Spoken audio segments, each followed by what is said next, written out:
Hello, माझं नाव यशवंत पाखर सांगे.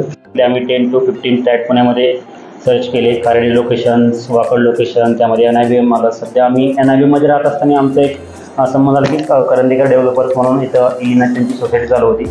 त्यांनी already 3 to 4 wings already handover केलेले आहेत. त्यांचं जे चालू विंग होतं त्यामध्ये आम्ही ॲक्च्युली सेल्स ऑफिसला त्यांचा जो सॅम्पल फ्लॅट आम्ही चेक केला. त्यामध्ये आम्हाला असं वाटलं की त्यांचे जे स्क्वेअर फूट एरिया आहेत ते बेस्ट आहे. त्यांनी प्रत्येक रूमला व्हेंटिलेशनसाठी बाल्कनी दिलेलं आहे. मी लिव्हिंगमध्ये डायनिंग स्पेस सेपरेट आहे, असं नाही की आम्ही भरपूर असे कन्स्ट्रक्शन बघितले की त्यामध्ये लिव्हिंग डायनिंग एकत्र करून त्याचं स्क्वेअर फूट दिलं जातं. त्या गोष्टीमध्ये पण आम्हाला इलिना बेस्ट वाटलं.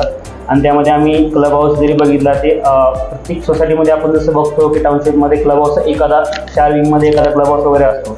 इलिनामध्ये 2 क्लब हाऊस तुम्हाला मिळतात, प्लस तुमच्या टेरिस ॲम्युनिटीज पण सेपरेट असतात. त्यामध्ये तुमच्या फक्त तुमच्या विंगचा तो तुमचा एरिया राहतो.